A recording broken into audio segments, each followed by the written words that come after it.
तो मैथ्स में last class क्या कहते हैं, एडिशन सब्सट्रैक्शन ऑफ वेक्टर्स ना, वेक्टर स्टार्ट किए थे और उसमें एडिशन सब्सट्रैक्शन देखे थे और उसमें कुछ बेसिक क्वेश्चन किया गया था, है ना। आज के क्लास में हम देखेंगे, बहुत सारी चीजें देखने वाले हैं। तो पहला चीज जो है वो है multiplication of A vector.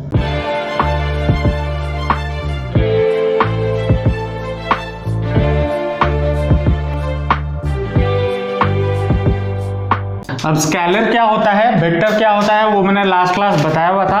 Scalar का मतलब होता है कोई भी एक कांस्टेंट या फिर जिसमें डायरेक्शन ना हो, ठीक है। और वेक्टर का मतलब क्या होता है, जिसमें डायरेक्शन हो। मान लो आपके पास कोई एक स्केलर है m और आपको गिवन है कि एक वेक्टर और एक वेक्टर गिवन है, मान लो a वेक्टर, ठीक है। अब अगर हम इसको मल्टीप्लाई करते हैं तो इसको अगर मल्टीप्लाई करते हैं तो that will B equal to m into A vector, ये बन जाएगा। अब वेक्टर्स में जो दूसरा टाइप ऑफ मल्टीप्लिकेशन है, जो मैं आप पहले पढ़े हुए होंगे 11th क्लास में, कि क्रॉस प्रोडक्ट और डॉट प्रोडक्ट, उसके बारे में हम बाद में जाएंगे। लेकिन आज की क्लास में हम देखेंगे कि इसके रिलेटेड हमें क्वेश्चन क्या मिल सकते हैं, ठीक है। अब क्या है, अगर आपके पास एक स्केलर है और एक वेक्टर है, दोनों को मल्टीप्लाई करते हैं तो हमें पहले क्वेश्चंस कैसा मिलेगा उस पर तो जाने से पहले प्रॉपर्टीज देख लेते हैं इसके, ठीक है। Properties of multiplication,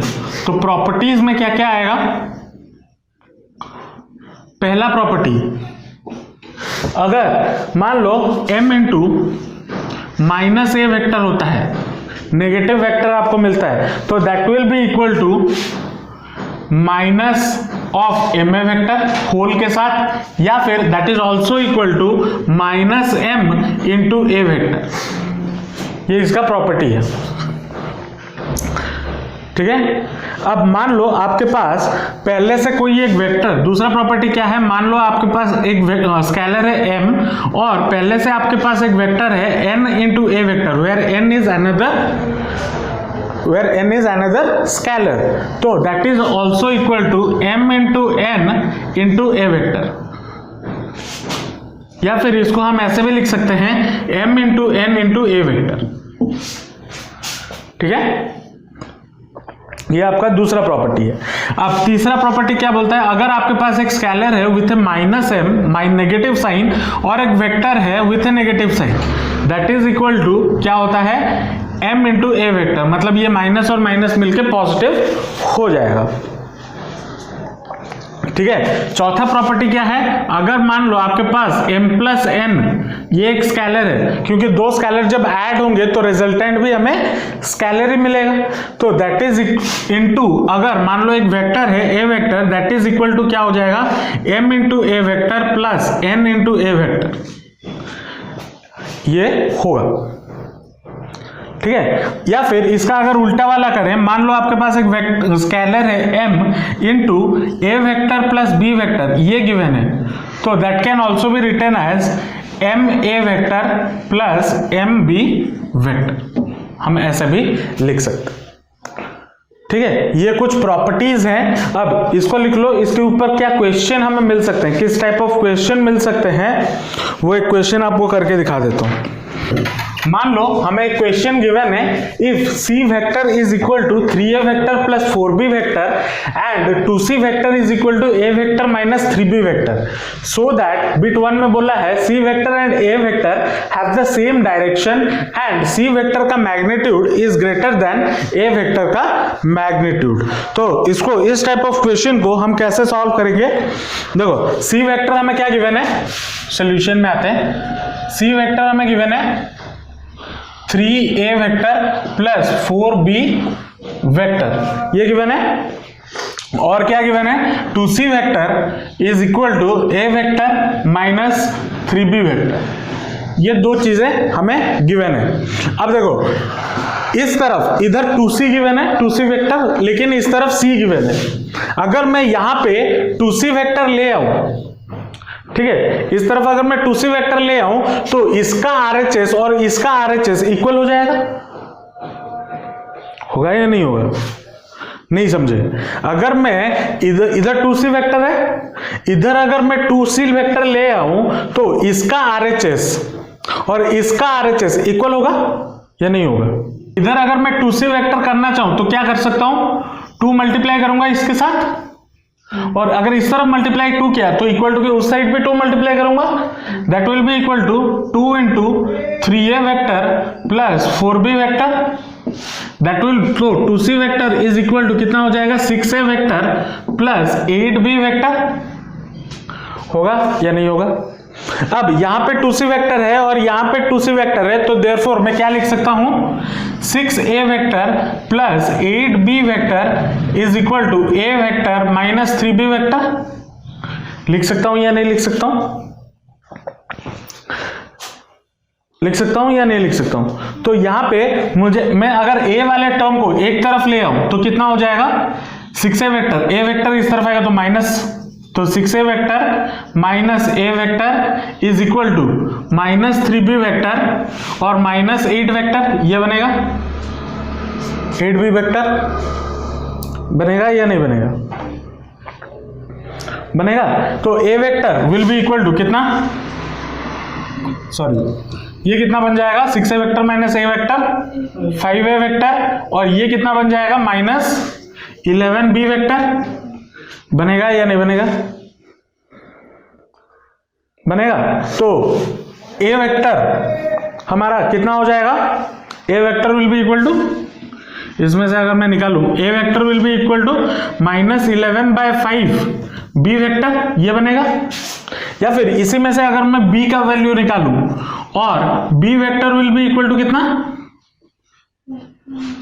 5 minus 5/11 A vector, ये होगा या नहीं होगा?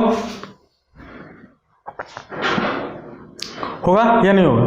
होगा। हमें प्रूफ करना क्या है, शो करना है C एंड A वेक्टर। थंडा लगने एते जल्दी देखो स्टार्ट कर दो बस ना शांति रे 9टा वाले क्लास था, तू 9:30 वाले आसु, मु 9:15 रे आरंभ करछि। अरे सकाळ से मम्मी जाइना पड़े, मम्मी आसी लगी। हां मु सकाळ 7टा वाला क्लास गोटे सारी की, एटा सेकंड क्लास मोर। अच्छा मोर सेकेंड क्लास, मु सकाळ क्लास गोटे सारी सारलिनी, गरम देई सरसन पुणी या पर पुणी जीवी हॉस्पिटल जो मोर मेडिसिन देह जो मझे खराब होता मेडिसिन सरला डॉक्टर देखे जीवी आगो खाया पड़ो कि न पड़ो। अबे ये तो पचारा लास्ट क्लास वेक्टर रे किछ लिखा है कौन लास्ट दिटा माने से फार्मूला जो लास्ट जे करला एडिशन से खाली मु करथली आता पूर्व जी मो बोर्ड रे लिखी सर मु बोर्ड लिखी दिया सर देले बे देथिले ओ तू नथिलु ये लिखी छी। हां तो तुम बोल नहीं सकती, मैं बोलूंगा। लिख ले फोटो दे दे पागल इंसान। प्रोजेक्ट हो गया कर दी कब, कल? चलो अब मुझे यहाँ पे क्या शो करना है, मुझे शो करना है C vector and A vector have same direction and C vector का magnitude is greater than A vector का मैग्नीट्यूड। मुझे यहाँ पे क्या क्या मिला है, A वेक्टर का वैल्यू मिला है और B वेक्टर का वैल्यू या फिर B वेक्टर का वैल्यू मिला है। अब इन दोनों इक्वेशन में से किसी एक इक्वेशन में आप B का वैल्यू डाल दो, इसमें डाल देते हैं, क्योंकि यहाँ पे C है तो ज्यादा कुछ डिवाइड करने की जरूरत नहीं है। क्योंकि मुझे अगर मैं इधर B हटा दूं, B अगर मैं इसको एलिमिनेट कर दूं तो मुझे C और A के बीच में रिलेशन मिल जाएगा। मुझे C और A के बीच में रिलेशन चाहिए ना। तो अगर मैं यहां पे इस B को हटा दूं, इस B को कैसे हटा सकता हूं, इस B को मैं कैसे हटा सकता हूं? इस B को हटा सकता हूं B का वैल्यू डाल के। अगर मैं B का वैल्यू इधर डाल दिया तो ये B हट जाएगा। तो therefore C vector is equal to कितना हो जाएगा, 3A vector plus 4 into B के जगह पे क्या है, माइनस 5/11 A वेक्टर। ये आएगा या नहीं आएगा? तो that will B equal to कितना, C vector is equal to 3A vector plus या माइनस 20/11 A वेक्टर, ये होगा। अब इसको अगर सॉल्व करते हैं तो C vector will B equal to कितना, 33 - 20 कितना होगा, 13, तो 13/11 ए वेक्टर, ये आएगा या नहीं आएगा? अब अगर इसका मैं मैग्नीट्यूड निकालूं, तो क्या होगा? C vector is equal to, या सी वेक्टर का magnitude is equal to 13/11 A vector का मैग्नीट्यूड होगा या नहीं होगा? अच्छा, डायरेक्ट नहीं समझे। अब अगर मैं मैग्नीट्यूड ले रहा हूं तो बोथ साइड मैग्नीट्यूड लूंगा, मॉडुलस, मैग्नीट्यूड मतलब मॉडुलस ले रहा हूं, मॉड वैल्यू, तो that is also equal to C vector का modulus is equal to 13/11 A vector का मॉडुलस। ये होगा या नहीं होगा? अब ये दोनों का जो मैग्नीट्यूड है, यहां पे सी बड़ा है या ए बड़ा है? सी बड़ा है, तो इससे हमारा क्या प्रूफ हो गया? देयरफॉर सी वेक्टर का magnitude is greater then A vector का मैग्नीट्यूड। ये प्रूव हो गया, पहला चीज प्रूफ करना था। और दूसरा क्या, C vector and A vector have the same direction proof करने के लिए क्या होगा, क्या करना होगा? सेम डायरेक्शन प्रूफ करने के लिए क्या होगा? यहां पे दोनों का साइन पॉजिटिव में है, या फिर इधर अगर देखो दोनों का साइन पॉजिटिव में है तो दोनों सेम डायरेक्शन में है। यहां पे इधर साइड, इसको लिखने के बाद साइड में लिख लेना, therefore they are both in same direction. अब आते हैं बिट 2 पे। बिट 2 पे क्या बोला है? C vector and B vector have opposite direction and C vector का magnitude is greater than B vector का मैग्नीट्यूड, ये पूछा है। तो अब यहां पे मुझे सी वेक्टर मिला है, मुझे प्रूफ क्या करना है? सी वेक्टर का magnitude is greater than B vector का मैग्नीट्यूड। तो मुझे बी वेक्टर चाहिए और सी वेक्टर चाहिए, तो मुझे ए को एलिमिनेट करना होगा। ए को एलिमिनेट करने के लिए मुझे क्या करना होगा? ए का वैल्यू यहां से पुट कर देना होगा। तो ये बिट 2 के लिए क्या हो जाएगा? C vector will B equal to, इसमें ए वेक्टर की जगह पे ये वैल्यू डाल दिया, तो that will be 3 into -11/5 B vector plus 4 B vector. अबे किए चली गला बे कोयल ना इधर तो तुम स्कूल रो परा को क्लास बोर्ड दे देते शाबाश निशा अछि कौन पे जाकी थे कौन पे 11 किलो थे तीनटा। हां 11 किलो मछली पड़े इसपे सेना सब थे 10th पिला के लाने गेले बड़े अच्छे से फिर को बोतल ले लोक ने क्लियर भी कोन बोतल ले खेलते को बोतल में खेलते कह देते ता मां पांग टिक लागे था ना बियर बोतल ले खेलते कौन जो ताका पानी भीतर जो खेलते जो पिल्लाटा मरी गला वाला आगे जो डूबी गला जैसे बियर बोतल ले खेलते आवरी दूर को देखो पपड़ी जाते बोतल से पहरा ऐसे नहीं जाई जल्दी खेलिए चला चुतिया। तो सी वेक्टर इक्वल टू कितना हो जाएगा? -33/5 B vector plus 4 B vector, ये होगा। तो इसको अगर सॉल्व करें तो C vector will B equal to, ये हो जाएगा 20, तो -30 प्लस 20 कितना हो जाएगा? -13/5 बी वेक्टर, ये आएगा। अब यहां पे देखो एक नेगेटिव साइन आ रहा है, तो इससे क्या प्रूव होता है? They have opposite direction, therefore C vector and B vector have opposite direction। अब दूसरा क्या बोला है कि ये प्रूफ करना है सी वेक्टर का magnitude is greater than B vector का मैग्नीट्यूड। इस तरफ कर रहा हूं, जगह नहीं है उस तरफ। तो क्या हो जाएगा? अगर दोनों साइड मैग्नीट्यूड ले लेंगे तो सी वेक्टर का magnitude is equal to magnitude of -13/5 B vector. तो ये क्या हो जाएगा? सी वेक्टर का magnitude is equal to 13/5 B vector का मैग्नीट्यूड। अब यहां पे सी बड़ा है या बी वेक्टर बड़ा है? सी बड़ा है, तो देयरफॉर हम क्या लिखेंगे? सी वेक्टर का magnitude is greater than B vector का मैग्नीट्यूड। ये प्रूव हो गया। इसमें और भी कई तरीके के क्वेश्चन बन सकते हैं, ठीक है, ये जो चीजें मैं सिखा रहा हूं, ये जो चीजें बता रहा हूं, अभी जो पढ़ रहे हैं, लास्ट क्लास जो पढ़े थे, आज जो पढ़ रहे हैं, फिर आगे भी जो पढ़ेंगे अभी और 2-3 क्लास, ये सब यूज होगा कहां पे?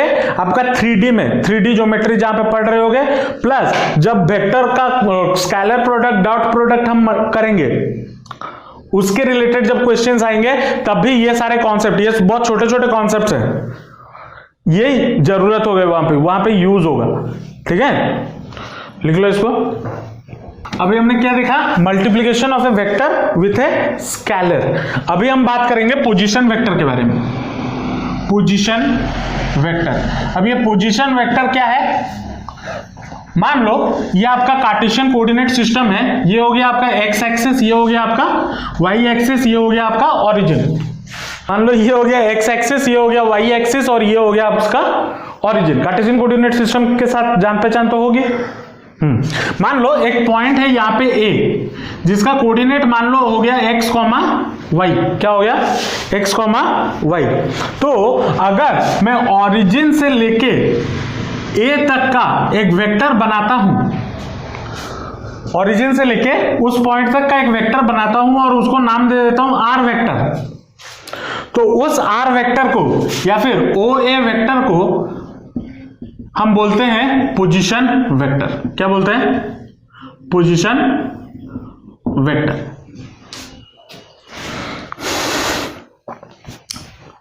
ठीक है, अब यहां पे थोड़ा दूसरा चीज भी देख लेते हैं।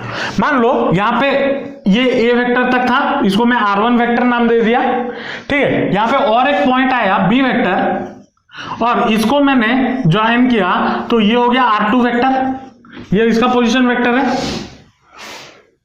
हाँ या ना? अब ए से बी अगर जुड़ता है, मान लो इस डायरेक्शन में जुड़ता है, ठीक है, तो ए बी का पोजीशन वेक्टर कितना होगा? नहीं समझ में है। अगर ये जो r1 क्या है? r1 है position vector of OA vector, है ना, और r2 क्या है? पोजीशन वेक्टर ऑफ, इसको ऐसे लिखो, position vector of OA vector, और r2 क्या है? Position vector of OB vector. तो इसका AB का पोजीशन वेक्टर कितना होगा? पोजीशन वेक्टर ऑफ AB, क्योंकि AB भी तो एक वेक्टर ही होगा। ट्रायंगल लॉ से अगर देखें तो, अगर ट्रायंगल लॉ लगाएं यहां पे, ये एक ट्रायंगल है, ये एक वेक्टर है, ये एक वेक्टर है, तो ये वेक्टर प्लस ये vector will B equal to this vector. Triangle law से लास्ट क्लास बताया था ट्रायंगल लॉ। ट्रायंगल लॉ से ये वेक्टर जाके सर है इधर से, फिर इधर, ये उसका ऑपोजिट डायरेक्शन में है, तो AB वेक्टर, अगर ये एक वेक्टर है, AB वेक्टर है, तो AB वेक्टर का पोजीशन वेक्टर हम कैसे निकालें? इसका एक बहुत आसान सा तरीका है। ठीक है, बहुत आसान सा तरीका है, मुझे इसको दिमाग में रख लेना, क्योंकि पोजीशन वेक्टर यहां से लेके 3 डायमेंशनल ज्योमेट्री तक हर जगह जरूरत होगा। ठीक है, और मैं बार बार नहीं बताऊंगा सर कैसे किए, दिमाग में रख लेना कैसे निकाला जा रहा है। अब हर टाइम डायग्राम बना के करना पॉसिबल हमारे लिए नहीं है, या फिर इतने छोटे से चीज के लिए डायग्राम बनाने की कोई जरूरत भी नहीं है। तो इसका ट्रिक क्या है? AB वेक्टर है ना, मुझे पूछा क्या है? Position vector of AB vector, ये पूछा है। तो क्या करना है?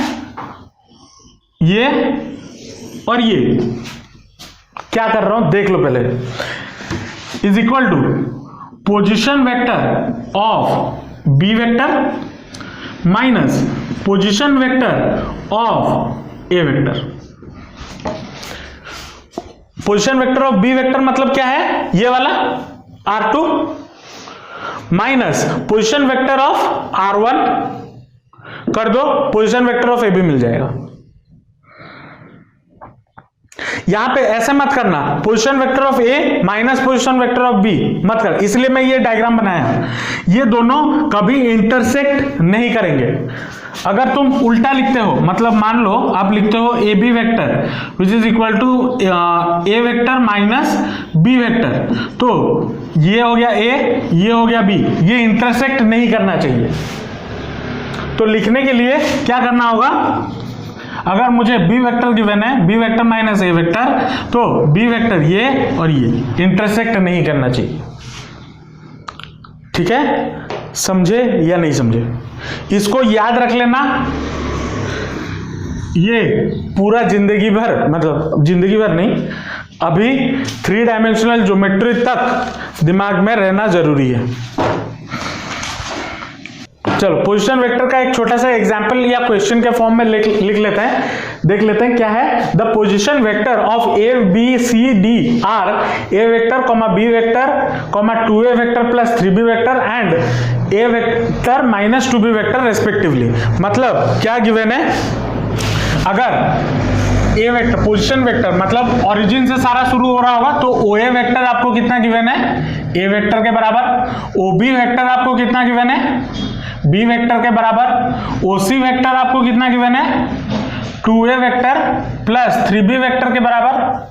और ओ डी वेक्टर आपको कितना गिवन है, A vector minus 2b vector के बराबर। ठीक है, ये सब गिवन है आपको, ये गिवन है। ठीक है, पूछा है respectively find dB vector and AC vector.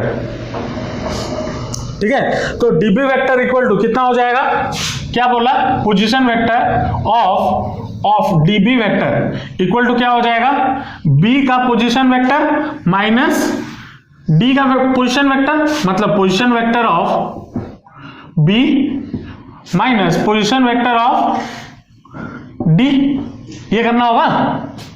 Position vector of B कितना गिवन है, B vector, so that is equal to b vector minus position vector of d vector कितना गिवन है, a vector minus 2b vector, ये given है। इसको अगर solve करते हैं तो कितना मिलेगा, b vector minus a vector plus 2b vector which is equal to b vector minus a vector plus 3b vector. इसको अगर थोड़ा सजा के लिख दें तो that will be 3b vector minus a vector. तो position vector of db vector कितना निकल आया, 3b vector minus a vector. तो पोजीशन वेक्टर कैसे निकालना है समझ में आ रहा है, पक्का? चलो उसके बाद ये हो गया पोजीशन वेक्टर ऑफ db। उसके बाद क्या पूछा है, ac वेक्टर। तो ac वेक्टर के लिए क्या करना होगा, सी वेक्टर और ए वेक्टर बीच में माइनस। तो सी वेक्टर का क्या है, मतलब पोजीशन वेक्टर ऑफ सी और minus position vector of A vector. तो position vector of C vector कितना है, ये वाला 2a vector plus 3b vector minus position vector of A vector कितना है, ए वेक्टर। तो that will B equal to कितना, 2a vector minus A vector, A vector plus 3b vector. ये आपका क्या है, position vector of AC vector. समझे या नहीं समझे, समझ में आया या नहीं आया, पोजीशन वेक्टर कैसे निकालना है, पक्का? कोई डाउट, कोई संदेह, कोई शक नहीं ना, लिख लो। अब पोजीशन वेक्टर के बाद इसमें और एक चीज आता है वेक्टर में, जो कि है सेक्शन फॉर्मूला।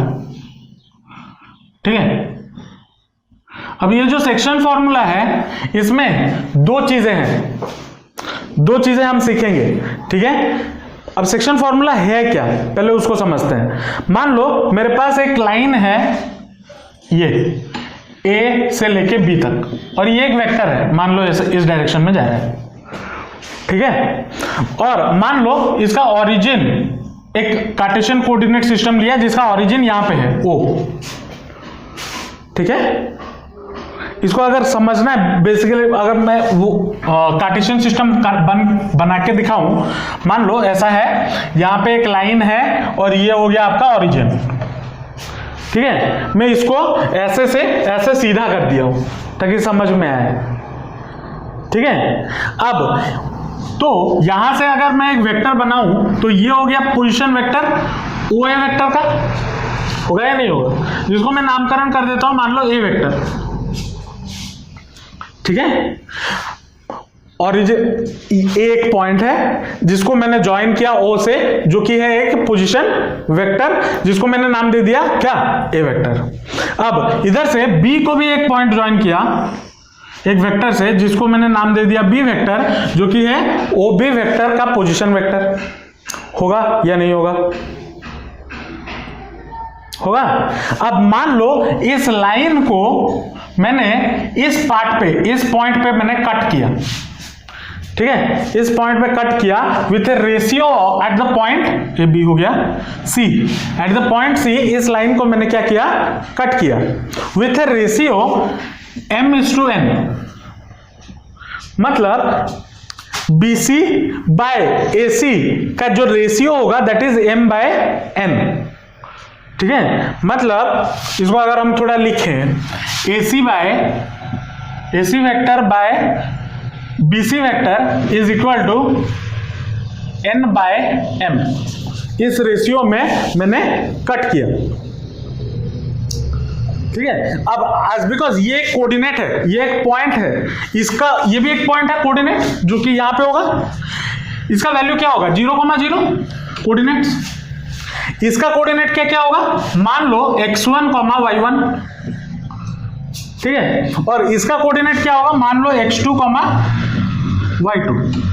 और मैंने इस पॉइंट C पॉइंट पे उसको कट किया, और अगर मैं O से इसको भी ज्वाइन करता हूं तो ये भी मुझे एक पोजीशन वेक्टर ही मिलेगा, मिलेगा या नहीं मिलेगा। और मान लो वो पोजीशन वेक्टर क्या है, C वेक्टर, क्या है, समझ रहे हो या नहीं समझ रहे हो क्या बोल रहा हूं, समझ में आ रहा है। हाँ था, ICSE में था, CBSE में नहीं था। तो ये आपका क्या हो गया, एक वेक्टर हो गया जो इस लाइन को कट कर रहा है m/n रेशियो में, ठीक है। तो C वेक्टर जो है ये कितना होगा, C vector will B equal to, मुझे ये निकालना है ना, तो C vector will B equal to m into B vector, m into B vector, B कौन सा है, ये वाला है ना, इसके साथ m है, हाँ, m into B vector plus n into A vector divided by m plus n, ये आपका फॉर्मूला है।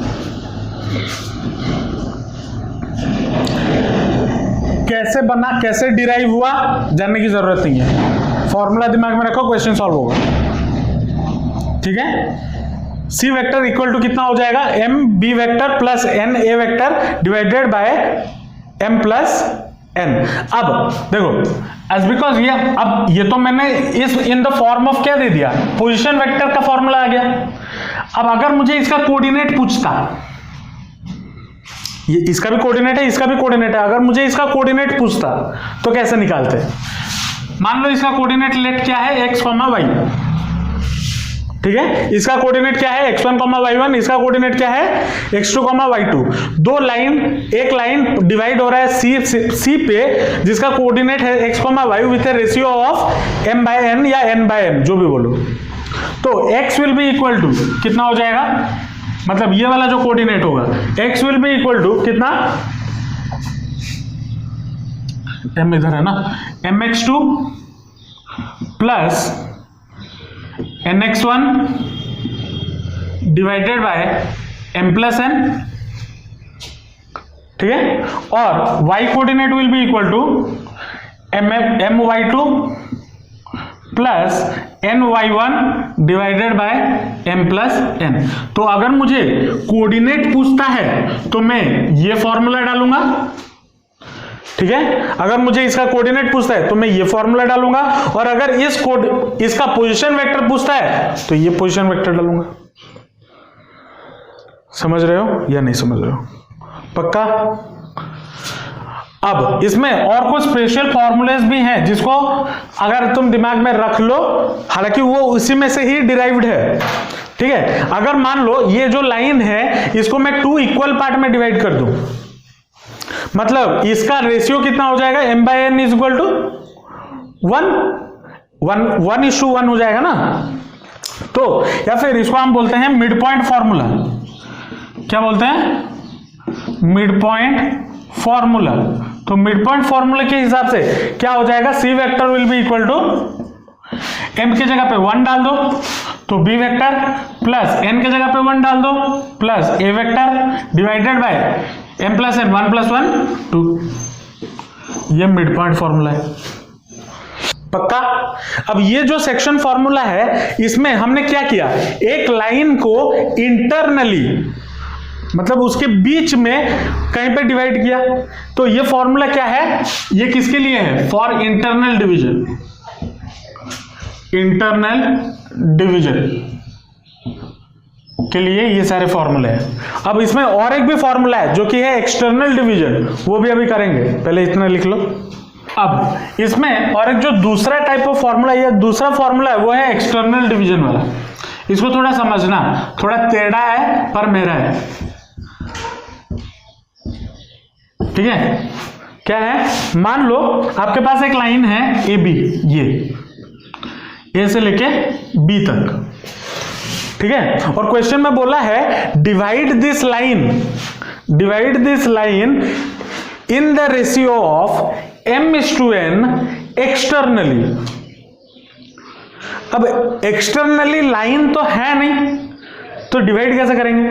एक्सटर्नल मतलब इस लाइन से बाहर है ना, एक लाइन को। अब देखो इसको मैं डिवाइड करना चाहूं तो इसके बीच में से ही तो डिवाइड करूंगा, इसको तोड़ूंगा।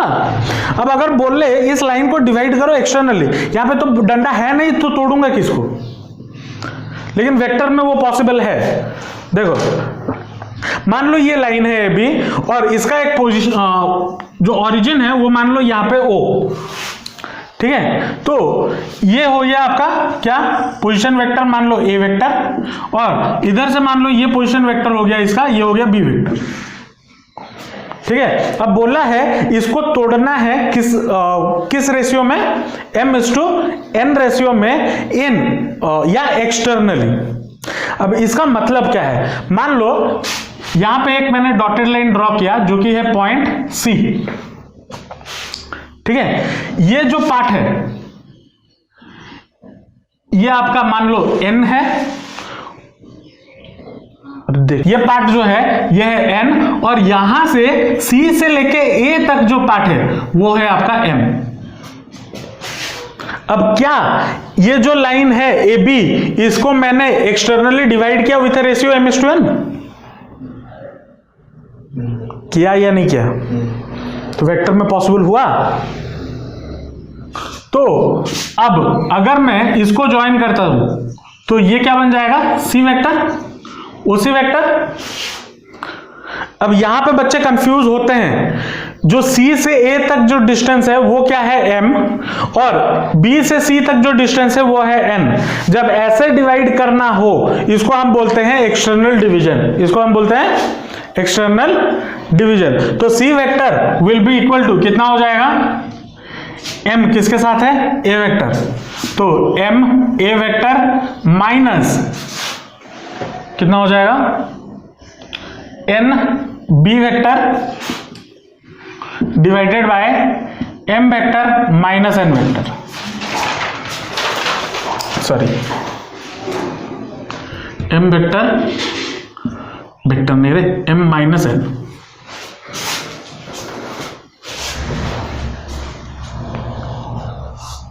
एक सेकेंड,